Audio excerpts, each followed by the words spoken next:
Ang ganda-ganda ng baby bagwis na iyan. Hello. Oh. Ang pinainom ko dito mga kasinag, Primoxil. Opay. Ay. Kung mapansin nyo, ang laki na yung tiyan niya. Ayun mga kasinaga, kararating lang namin dito sa bahay.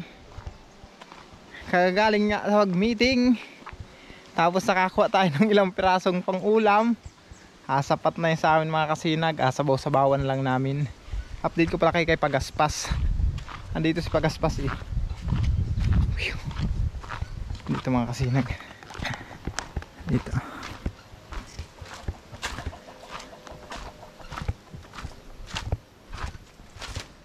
Hello! Kumusta?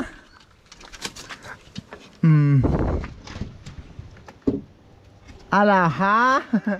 Andiyan ka na sa taas. Wow, ang ganda na ng dapuan niya. Ang ganda-ganda ng baby bagwis na iyan. Aha. Hi ka nga sa mga viewers natin. Hi ka dali, hi. Hello. Pagaspaus. Gutom ka na? Ha? Gutom na? Kararating lang kasi namin. Ayun mga kasinag, tawag nito, palamigin natin ang pagkain. May native chicken pa naman dun, nakalagay sa rep.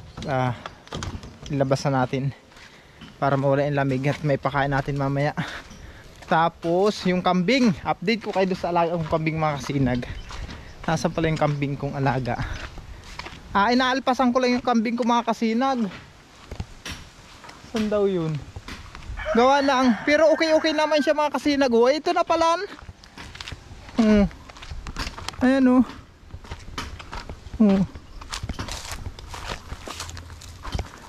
Ito mga kasinag.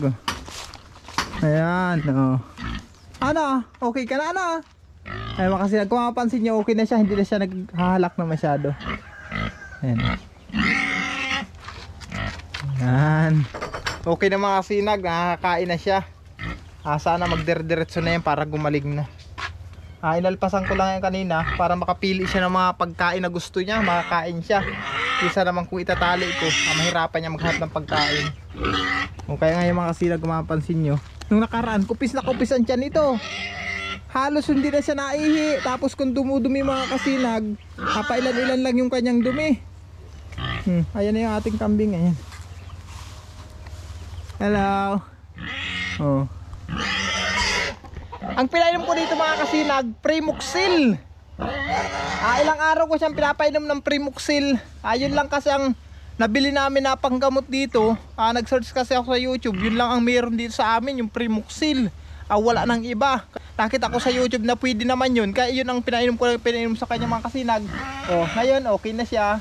Salamat sa mahal na Panginoon. At nung nakaraan mga kasinag, hindi mo ito ganito wala siyang pakialam. Ngayon manunuag na. Kaya salamat naman. Yung babae kong kambing andun sa loob dun. Ayan na siya. Salamat. Tapos yung butakal kong baboy, ayan yung barako. Ayan, hello. Yan yung barakong baboy mga kasinag. Tapos yung dalawa kong inahin, update ko na rin kayo mga kasinag. Inaantabayan ko nga itong dalawa kong inahing baboy. Gawa ng mga anaki na mga kasinag. Ilang araw na lang ito, manganak na.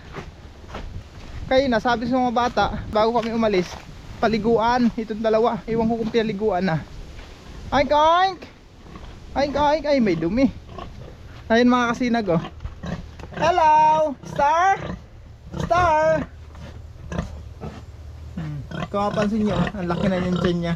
Ito naman si Upay mga kasinag Upay! Ay.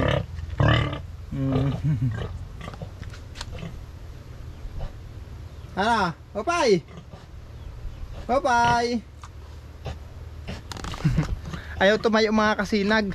Nahihirapan na kasi sila mga kasinag pag lagi nakatayo. Mabigat na ang tiyan nila. Anong pitsa na ngayon? 10, 11, 12. 12 kasi ang anakan nito, isa. Tapos yung isa ay 13 or 14. Magkasunod lang ito mga kasinag Kaya inaabangan ko ito mga kasinag. Inaarantabayan ko na. mga anak sila, may paanakin tayong baboy. Salamat sa mahal na Panginoon kung anong ipagkalob sa amin, kung ilan ay anak. Pasalamat na kami doon mga kasinag. At sana yan ang umpisa. Diyan kami mag-uumpisa mga kasinag, sa pagbababoy na lang. May mga naging karanasan naman kami. May mga naging karanasan naman kami nung nakaraan, kasi ilan nga yung alaga namin baboy na hindi naman sa amin. 4 na inahin yun, isang barako. Grabe yung alaga namin nung nakaraan nun. Kitang kita nyo naman mga kasinag. Kaya ngayon nagsarili na lang kami. Ayan, nag-umpisa kami sa 2 inahin. Yung manatutunan namin nun, may i-apply namin dito sa 2 naming inahin na alaga ngayon. Sana magbunga ng maganda, para kahit paano mga kasinag, makaraos naman kami sa pang-araw-araw na mga gastusin, sa mga allowance sa mga bata. Yun lang ang hinahangad ko sa mahal na Panginoon. Matapos sana ang mga kompromiso namin, yung mga problema namin. Grabe mga kasinag. Pero okay lang yan. Hanggat nandyan ang mahal na Panginoon, hindi niya ako pababayaan. Pilit kayo magsisikap para sa aming mga anak at sa kanilang kinabukasan. Yan ang pagsisikapan namin mga kasinag.